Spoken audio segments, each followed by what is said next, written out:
As the uppercut again that Ronnie Shields has been calling for. But Henry has got to do something dramatic in the last minute and 43 seconds of this round to take this 6th round, and he needs it. He, at this stage, would be behind on all 3 judges' scorecards, but only by a point on 2 of the judges' scorecards, presumably. Right hand, again, just whistles on the chin of Chris Henry and just barely catches him. But that one got a good flush left hook on the right side of the head of Chris Henry. And the right hand back. Chris is so determined to do some damage that he's making a little bit of a mistake of squaring his shoulders up right now and not taking advantage of the 3 inches that he has in reach. Now he's back to get that shoulder in all right. And Diaconu looks like he's on cruise control right now. Tough, hard fight. 2 guys in the prime of their careers. Diaconu 29, Chris Henry 27.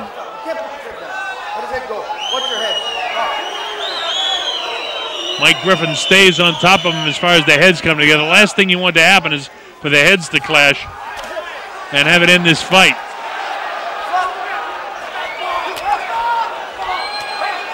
Uppercuts by Chris Henry on the inside, but he didn't land anything real flush. A lot of that stuff was blocked, and back comes Diaconu. Look at these guys, seesaw back and forth. Right. I want you to pick your head up. And again, Griffin on top of him saying, watch your head. Right, no punching. Diaconu threw that punch so hard he almost went down to his knees. Closing seconds now of the 6th round. Don't push him down. Stop. A lot of seesawing back and forth in that 6th round, but I got to give that round to Diaconu.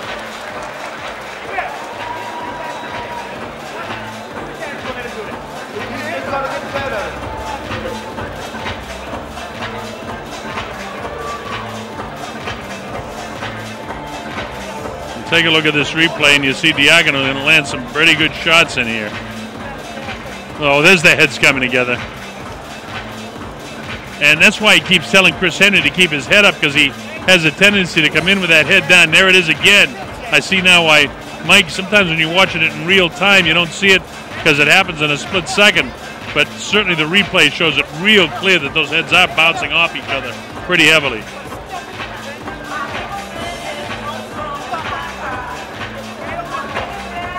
ADRIAN Diaconu, or as they call him here, ADRIAN. That's why you hear the Adi for the cheer. ADRIAN Diaconu is out in front in this fight by a couple of points of my score sheet. All right, here we go. Round number 7. This is scheduled for 12. At stake, the WBC Interim 175-pound Championship of the World. The importance of that is the winner of this fight is in control in terms of dictating that he gets to fight Chad Dawson for the, what you would call the undisputed WBC title. Or if Dawson elects to go and fight Antonio Tarver, he's going to vacate the title, and the winner of this becomes, as Mr. Suleiman pointed out, the absolute champion. And if that's confusing to a lot of you, the idea behind all of this is to keep the championship belt moving. When Diaconu was injured, his hand before his September scheduled fight against Chad Dawson, they didn't want to tie the title up. So they let Dawson go ahead and fight Glenn Johnson, and that created this fight, Diaconu and Chris Henry. But Diaconu was always the #1 contender, and where he wasn't able to fight Chad Dawson right away, they let both guys make money and make a payday. And now Diaconu has to prove himself again against Chris Henry, and he's doing a pretty good job of it so far. As I say that, Henry's trying to track him down here in round number 7. Nice uppercut, right hand. Looked like that uppercut and right hand did some damage to Diaconu. His heels look a little bit heavy right now, but he's okay. I don't think Henry realized that he might have hurt him a little bit. Right hand gets through. Diaconu is down on his heels, and he's very stiff at his knees right now. As I say that, he gets off a combination of punches, but he felt that. He's still very, very dangerous, though. Has the chopping right hand again. Diaconu tries to duck away from it.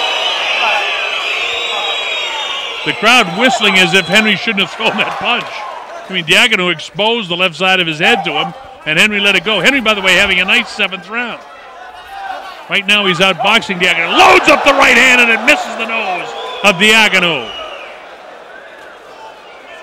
That's the one he's trying to blindside him with. Remember I mentioned the fact that Diaconu, especially when he gets fatigued, has a tendency, when he throws a punch, to bend his trunk to the right, and exposing the left side of his head, which means he's open for the right hand, and that's exactly what Chris Henry is trying to try and hit. And again, you hear Mike Griffin say, watch your head, watch your head.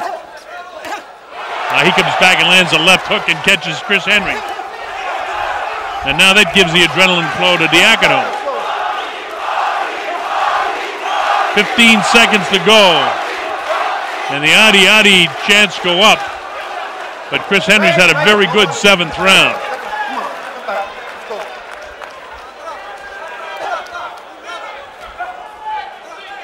Just when you think Diaconu's gassed, he comes back again. They're both in great shape. That to me is a Chris Henry round, though. I think he landed the heavier blows.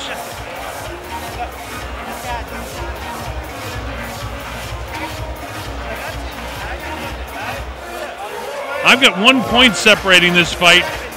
I gave Henry 1, 5, and 7. Diaconu 2, 3, 4, and 6. 2 of the judges are in line with the way I'm seeing the fight. The Russian judge has just about everything going in favor of Diaconu. So in order for the best Henry could hope for in a decision would be a majority decision or a split decision victory. That would be the best he could hope for, I think. I don't see any way that the Russian judge is going to change the way he's scoring the fight, but we'll know better after the 8th round because of the open scoring. All right, here we go, round number 8. Scheduled for 12. Henry opens up with the first artillery barrage. Now this puffiness by the left eye of Diaconu. So far the face of Henry looks fine. Henry's gobbled up some hellacious shots 2 or 3 different occasions. If you can, when you see the tight shot of Diaconu's face, you see that puffiness to the right eye. That happened way back in the first round, and they've done a nice job in the corner of keeping that eye serviceable, you might say, for the latter portion of this fight. We're in round 8. Clean right hand landed by Diaconu. Henry needs this round in the worst way if he has any shot of winning this fight. Even though I've got only 1 point separating him, the judges may not have it quite that close, and we know that the Russian judge certainly doesn't have it that close. And Diaconu's having a very good early portion and first minute of the 8th round. And as I say that, Chris tries to come back, but he walks into a right hand again. Lingering in the kill zone is never a good idea.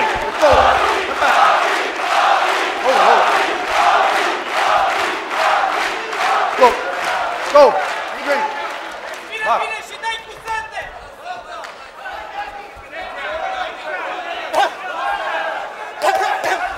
Nice job by Diaconu, showing some decent hand speed here.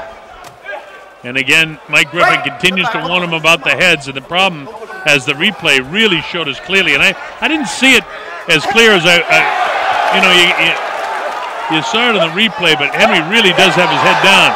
Nice couple of uppercuts, and that's why Ronnie Shields has called for that uppercut so many times.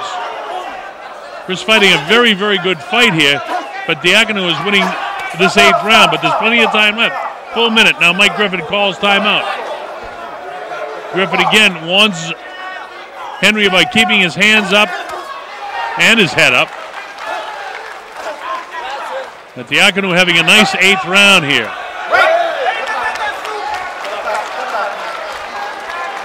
If Diaconu's a little gassed, he knows how to hang on to Henry. Now here's a case again where Henry skips forward, doesn't throw anything coming into the kill zone, and bang, he gets nailed with a left hook to the rib cage. A good right hand. Diaconu with punishing body shots. I'll tell you one thing, Henry has taken some shots in this fight. Diaconu is a little bit gassed from the amount of punches he's thrown. A good round for Diaconu. He's been 10 rounds a couple of times in his career and 11 rounds one time. Henry's been 10 rounds